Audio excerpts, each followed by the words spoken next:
स्वागत आप सभी का। आपके साथ मैं हूं पुनीत। चलिए खबरों की करते हैं शुरुआत। और सबसे पहले एक अहम खबर की बात, रायपुर से बड़ी खबर आपको बता रहे हैं। जोगी कांग्रेस ने एनडीए की तरफ से उम्मीदवार बनाई गई द्रौपदी मुर्मू को समर्थन दे दिया है। राष्ट्रपति चुनाव में द्रौपदी मुर्मू को जोगी कांग्रेस की तरफ से समर्थन मिला है।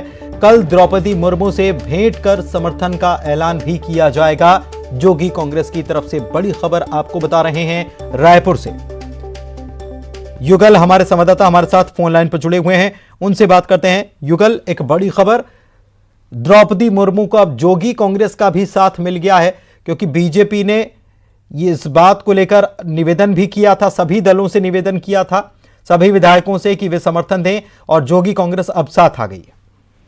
ये पुनीत बिल्कुल सही बात है कि छत्तीसगढ़ जनता कांग्रेस जो है उन्होंने राष्ट्रपति के जो उम्मीदवार है द्रौपदी मुर्मू उनको समर्थन देने का मन बना लिया है। और कब जब अब वो आएंगी तो बकायदा होटल में जहां वो रुकेंगी वहां जाकर के पार्टी के जितने भी विधायक है, पार्टी के जो सुप्रीमो हैं, अध्यक्ष हैं, वो सभी जाकर के अपनी जो बात रखेंगे और उन्हें अपना समर्थन देंगे। तो ये बड़ी बात कही जा सकती है कि छत्तीसगढ़ में भाजपा के साथ साथ छत्तीसगढ़ जनता कांग्रेस जो प्रदेश का एकमात्र क्षेत्रीय पार्टी है, उसका समर्थन उन्हें भी मिला है। जी बिल्कुल, आप हमारे साथ बने रहिए। खबर अगली दर्शकों को बता देते हैं। राष्ट्रपति चुनाव को लेकर बीजेपी सांसदों और विधायकों की आज बैठक हुई थी, जिसमें प्रदेश बीजेपी कार्यालय में दिल्ली से प्रशिक्षण लेकर आए विधायकों ने सांसदों और विधायकों को राष्ट्रपति चुनाव से संबंधित जानकारी साझा की। इस बैठक में राष्ट्रपति पद की उम्मीदवार द्रौपदी मुर्मू के दौरे को अंतिम रूप दिया गया। बता दें कि कल सुबह 9:30 बजे द्रौपदी मुर्मू रायपुर पहुंचेंगी। बीजेपी की बैठक में विधानसभा सत्र की तैयारियों पर भी चर्चा हुई। और एक और खबर आपको बता दें, रायपुर से बड़ी खबर यह कि अलग अलग थाना क्षेत्र से 76 आरोपी गिरफ्तार किए गए। रायपुर पुलिस ने बड़ी कार्रवाई को अंजाम दिया है। अड्डेबाजी, चाकूबाजी में इन लोगों की गिरफ्तारी हुई है, क्योंकि लगातार रायपुर में चाकूबाजी की घटनाएं बढ़ रही हैं। हमने इसको लेकर खबर भी दिखाई थी कि कैसे आंकड़े तेजी से बढ़ रहे हैं। रायपुर या छत्तीसगढ़ जो कि शांत प्रदेश कहा जाता है, वहां पर भी बड़ी संख्या में मामले चाकूबाजी के सामने आए हैं। युगल हमारे संवाददाता हमारे साथ फोन लाइन पर जुड़े हुए हैं, उनसे बात करते हैं। युगल, वाकई में एक बहुत बड़ी चिंता का विषय था। लोग ऑनलाइन चाकू मंगाकर और चाकूबाजी की घटनाओं को अंजाम दे रहे थे, पुलिस चिंतित थी, अब जाकर कार्रवाई हुई है। जी बिल्कुल पुलिस, आप सही कह रहे हैं कि लगातार चाकूबाजों पर पुलिस है वो कार्रवाई कर रही है।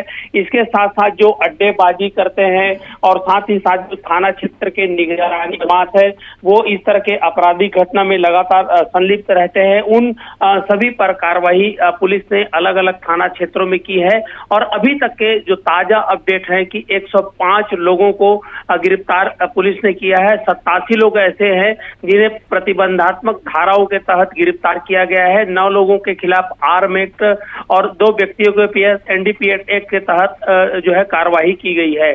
इसके साथ ही साथ जो 7 लोग हैं जिन्हें जुआ एक्ट के तहत गिरफ्तार किया गया है। रायपुर पुलिस सतत अभियान है वो चला रही है, गली मोहल्लों में फ्लैग मार्च कर रही है, गश्त भी निकाला जा रहा है। और एक तरह से जो आरोपी जो आदतन अपराधी किस्म के लोग हैं उनकी धरपकड़ रायपुर पुलिस ने कर दी है। सभी थाना और चौकी है, लगभग 32 थाना और चौकी रायपुर जिले में है। एसएसपी प्रशांत अग्रवाल ने सभी ऐसे आदतन अपराधी, गुंडे सभी पर कार्रवाई करने के आदेश दिए हैं। जो युगल, इसे संयोग ही कहा जाएगा कि आज ये कानून व्यवस्था को लेकर सरकार को बर्खास्त करने की मांग को लेकर विपक्ष की तरफ से राज्यपाल से मुलाकात की गई थी, मार्च किया गया था, और आज ही एक बड़ी कार्रवाई हमने राजधानी में देखी है। जी पूरी देखिए, अभी तक 76 लोग ऐसे बदमाश हैं जिन्हें जेल भेजा गया है। विपक्ष लगातार जो चाकूबाजी की घटनाएं घटित हो रही है, प्रदेश में अपराध की घटनाएं घटित हो रही है, उसे लेकर के सरकार पर निशाना साध रही है, पुलिस की कार्यप्रणाली पर सवाल खड़े कर रही है। लेकिन अगर राजधानी रायपुर में घटनाएं हो जरूर रही है तो आरोपियों पर कार्रवाई भी पुलिस कर रही है। लेकिन अब ऐसे जो गुंडे तत्व हैं जो लगातार आपराधिक घटनाओं में संलिप्त रहते हैं उसकी शिनाख्ती करके उन्हें जेल भेजने का काम किया जा रहा है, ताकि जो अपराध की घटनाएं हैं उस पर अंकुश लगाया जा सके। 50 चाकू भी जो ऑनलाइन मंगाए गए थे उसे भी आज पुलिस ने जब्त किया है। जी पुलिस, चलिए बहुत शुक्रिया आपका इस जानकारी के लिए। तो 50 चाकू भी जब्त किए हैं, 76 लोगों को राउंड अप किया है। अड्डेबाजी चाकूबाजी की घटनाओं में ये लोग शामिल थे।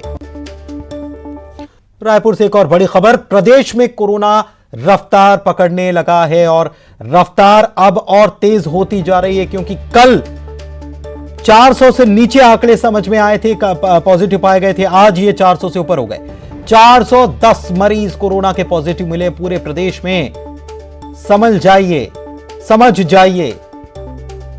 नियमों का पालन कीजिए। 246 मरीजों को अस्पताल से डिस्चार्ज भी कर दिया गया, लेकिन कोविड के मामले एक बार फिर से प्रदेश में तेजी से बढ़ते हुए नजर आ रहे हैं।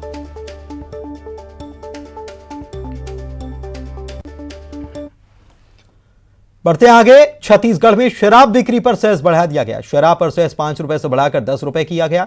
इसके साथ ही कैबिनेट ने कई और फैसलों को मंजूरी दी। मंत्रियों और विधायकों के वेतन भत्ता बढ़ाने को मंजूरी दी गई। मुख्यमंत्री वार्षिक स्वेच्छानुदान राशि 70 करोड़ कर दी गई। छत्तीसगढ़ मंत्री वेतन भत्ता अधिनियम 1972 में संशोधन किया गया।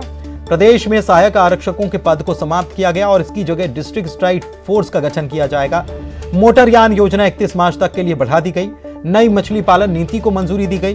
ट्रांसफर के लिए मंत्रिमंडलीय उप समिति बनाई जाएगी। सिटी बसों पर बकाया रोड टैक्स में 99.95 लाख रुपए की छूट का फैसला भी सरकार ने किया।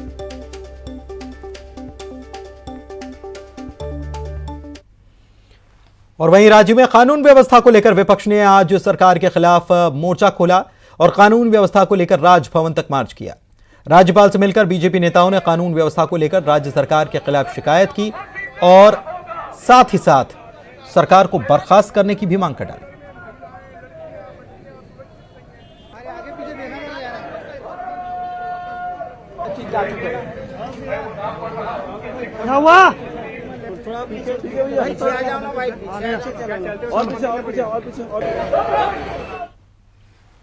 रायपुर पुलिस ने चोरी के बड़े रैकेट का खुलासा किया। नाबालिग समेत 3 चोरों को गिरफ्तार किया। इनके पास से चोरी के 100 मोबाइल, 20 बाइक और एक ऑटो भी जब्त किया गया है।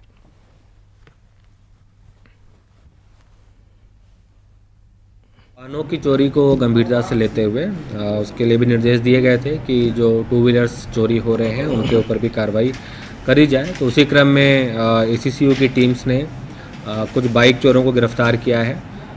कुल 3 चोर गिरफ्तार हुए हैं और उनसे 20 टोटल गाड़ियाँ 2 व्हीलर्स बरामद हुई हैं और एक ऑटो उनके साथ बरामद हुआ है। अलग अलग थानों में इन गाड़ियों के संबंध में अपराध पंजीबद्ध हैं। इनसे पूछताछ की जा रही है और भी दूसरे चोरों के बारे में जानकारी ली जा रही है।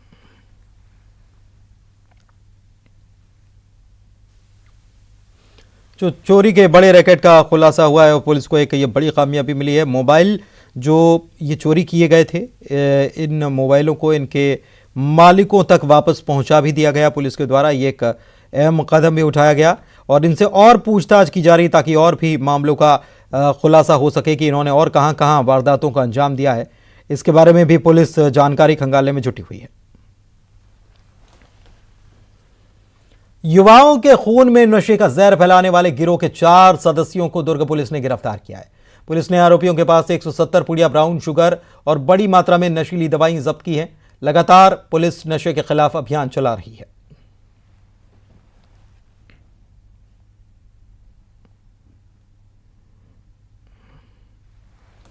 राजनांदगांव शहर के बूढ़ा सागर सौंदर्यीकरण में भ्रष्टाचार के आरोप हैं। इस मामले की जांच होने के बाद रिपोर्ट सार्वजनिक नहीं की गई।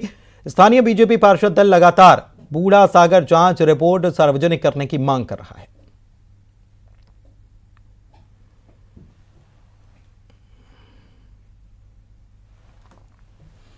रिमझिम फुहारों के बीच सावन की शुरुआत हो चुकी है और पहले दिन रायपुर के शिवालयों में हर हर महादेव की गूंज सुनाई दी। सुबह से ही श्रद्धालुओं की मंदिरों में खासी भीड़ उमड़ी। शिव मंदिरों के साथ अन्य मंदिरों में भी भक्तों का तांता लगा।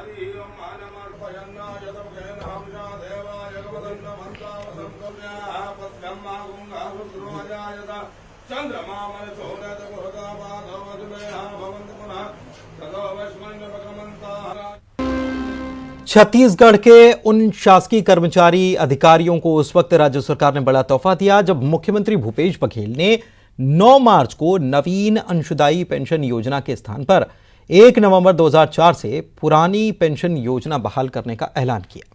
देखिए ये खास रिपोर्ट। मार्च 2022 को मुख्यमंत्री भूपेश बघेल ने विधानसभा में पुरानी पेंशन बहाली का ऐलान कर कर्मचारी अधिकारियों को बड़ा तोहफा दिया, जिसका प्रकाशन राजपत्र में 11 मई 2022 को किया गया। राज्य सरकार की ओर से जारी नई अधिसूचना के मुताबिक नवीन अंशदायी पेंशन योजना के अंतर्गत शासकीय सेवकों के वेतन से की जा रही 10% की मासिक अंशदान कटौती 1 अप्रैल 2022 से समाप्त कर दी गई। साथ ही सामान्य भविष्य निधि नियम के अनुसार मूल वेतन का न्यूनतम 12% कटौती की जा रही है। भविष्य में पेंशन नहीं मिलने से कर्मचारी अधिकारी नाराज थे। छत्तीसगढ़ की भूपेश बघेल सरकार ने शासकीय कर्मियों की उस तकलीफ को समझा।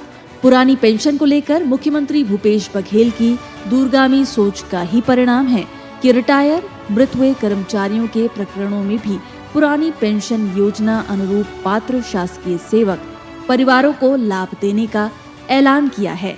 सरकार की इस सकारात्मक सोच को लेकर संसदीय कार्य मंत्री रविंद्र चौबे कहते हैं, हिंदुस्तान में कोरोना काल में कर्मचारियों का वेतन की कटौती की गई थी। छत्तीसगढ़ एकमात्र राज्य है जहां उनकी वेतन की कटौती नहीं की गई।